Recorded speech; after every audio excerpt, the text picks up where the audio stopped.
opening the European Business Summit, and we're very happy to be joined by the Belgian Prime Minister, who's made the effort to be here with us in a situation that we all know has been very difficult. Of course, coronavirus really very much a second wave across Europe. And Prime Minister, that was my first question, because we're here to talk about business and the economy, but we all know that if the health situation doesn't improve, that's not going to improve either. So what can you tell us about the efforts that you've been making to contain the pandemic? What are the numbers showing you?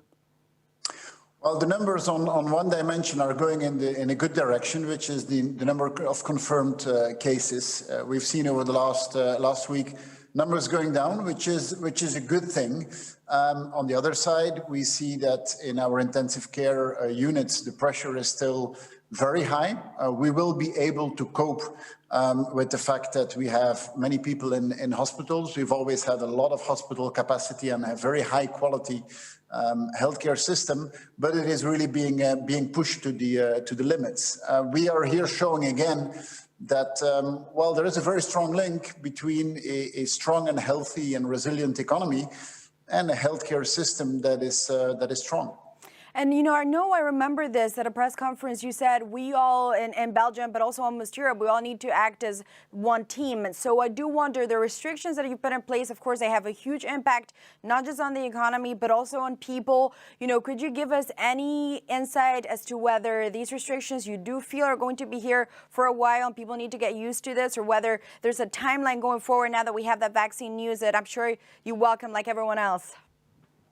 Well, it is a marathon. It's a long-term effort, and in Belgium, I've always said, look, it's a marathon. We are, for the moment, closer to the start of that marathon than we are to the finish. So I'm convinced that some kind of measure, some kind of restrictions will be applicable for a fairly long time.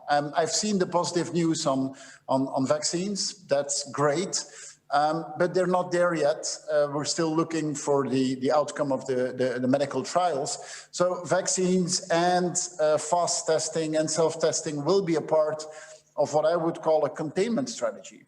And I expect that containment strategy to be part of our lives for quite a long time, yeah. And I want to pick up on that final point that you just gave, because it really does reflect everything that we've heard from almost leaders across Europe, the Commission to really get this message across that the vaccine is not a silver bullet, that we all need to be flexible and adapt. So I wonder, how do we do that on a daily basis to keep the economy afloat? I do wonder, do you have a plan in terms of what the next 6 months are going to look like for the Belgian economy? Well, look, the way we managed the second wave is different than we did it in the first wave. In the first wave, we went for an almost full lockdown. We closed down all non-essential businesses. This time, it's different. And the non-essential retail is closed, but all the other businesses are open.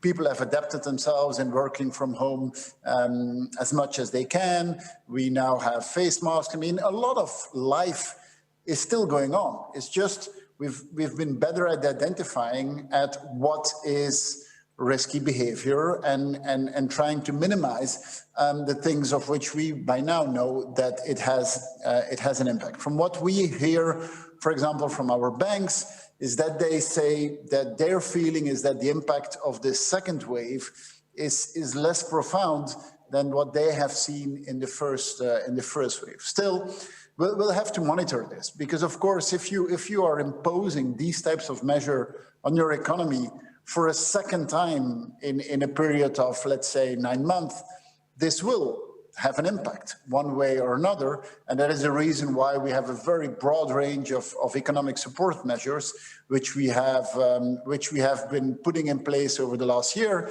and which some of them have been reinstalled over the past weeks. And if you look on a European scale, and I do want to bring up the fact that, you've had almost a trial by fire. I remember when you became and were named the next Prime Minister for Belgium, you had to rush into the European Council to make it to that session. Then now you're having to really deal with the pandemic, and you've been in office for just a few months. But I do wonder, there has been huge progress made in Europe. That recovery fund is really now seen as a watershed moment for the European Union. But many voices do still say we want to see the implementation. I do wonder, calendar, when you look at the grants, the loans, how quickly can we get this done? How quickly can we get it done, that recovery fund? When do you see it taking shape and really that money being filtered to the real economy? That will be beginning of next year. So it's going to be quite fast. But maybe let's take a step back and see what we do now and compare it to the previous crisis we had. The previous crisis we had was 2008, and I remember at that moment everyone was just fighting for their own survival. For example, everyone was fighting for their own banks. There was no coordination. There was no European-wide approach. If you see what is on the table now, that Resilience and Recovery Fund, if you see at the volume, if you also see at, besides the fact that these are grants and these are loans, but also the link that has been made to economic reforms, the link that has been made to really a shift in our economy and really modernizing our economy, and the fact how these things are linked one with another. I think that we've made huge progress over the last 10 years. What we hear from the Commission is, in making our national plans, is come up with projects which are ready to go. I mean, these should be projects where within the next year we are able to invest the amounts that will be available. So I think this approach is an approach that shows that Europe can be fast, that Europe can be coordinated, and that we can be forward-looking at a moment where we're all in full crisis modus. And now that you mentioned that you're going to have to submit your plans for that recovery fund, there's two issues that I know you're particularly keen on. One is climate, the other one is the digitalization of the economy. How is Belgium going to position itself in that respect? These are, for our government started, I think we're now one month and a half into it. These really are the two pillars of our government, is sustainability and making that turn towards a sustainable economy, not because we believe that we Belgians are going to save the world, but because we believe that Belgian economy, Belgian technology and European technology, that can save the world. And that is the way we convinced our business leaders, who sometimes have been wondering, all these conditions, are these a good thing? Yes, they are a good thing, because that technological train, we should be at the top of that, and we should be leading that one. And so this is a moment for a technological transformation, and we've always been strong in these types of technology. So we should be leading that. Second element on digital. I think the past months have shown the full power of digital, and it has put some businesses really with their back against the wall and told them, look, I mean, you had been doubting whether digital really was important in your functioning. Well, I think here the moment is to show you how important it is. So putting these two things at the front of the transformation the European economy is doing it's right in line with the government agreement that we had. And the other final pillar to complete almost the economic ecosystem in Europe has to do with trade. I know the European Union, but also yourself, you've always said we want to do this multilateral way, and that's the way that we pursue trade as EU27. I do wonder, given that the international context is changing, and I guess everyone here knows that we've had an election in the US and we have potentially, well, I would say we will be having a new president. How is that going to change in the way that Europe is going to position itself? And do you think we're going to see an improvement in those international relations? That's a good question. Let's see what happens in the US. I have full confidence that independent institutions will play their role, as they do in any democracy. I'm convinced that when the United States and Europe, when they are on the same page on important topics such as climate change, such as security policy, such as trade, when they are pulling in the same direction, we are an incredible power, and that transatlantic power is really, really strong. I think over the past years, we have not been pulling in the same direction. I'm looking forward to the fact that we might be pulling much more in the same direction. And I think that if the United States and Europe work together, we can be a great power of change in the world. Still, we are looking forward to an enhanced cooperation with the United States, but still, we Europeans should do our homework. We should be investing much more ourselves in security in the world and in security in our neighborhood.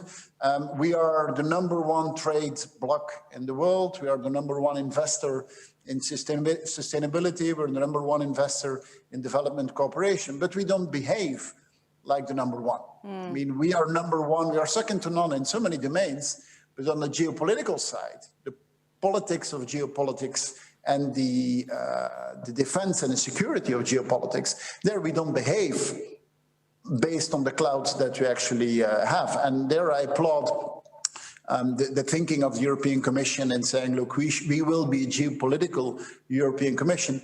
I agree with that. And of course, a country like Belgium, at the core of Europe, at the core of multilateralism, obviously we have so much to gain when we can be part of that bloc of 27 countries. And it really lifts us to a level which a country of 11 million on itself would never be able to be. Yeah, that's a good point. Economies of scale. And I do want to ask you a very quick fire chat question, just to get your thoughts on what we think are the big themes going into this conference. And if you could say the #1 thing that Europe needs to fix that lacks at this point, what would it be?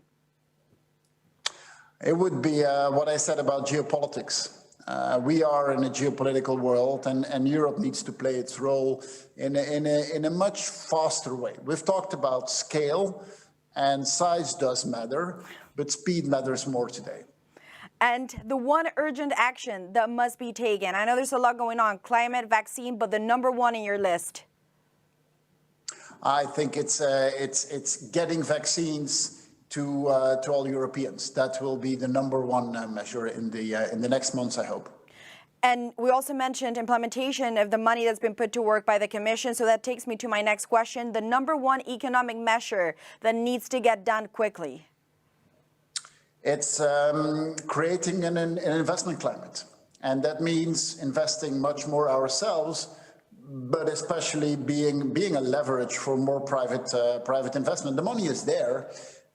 It's just interesting and attractive long-term projects and confidence that we need.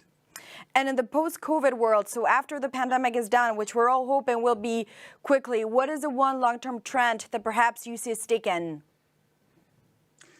Long-term trend? I think that we've more than ever seen that we're connected one with another. And some people are trying to say, oh, this is the end of worldwide trade, this is the end of globalization.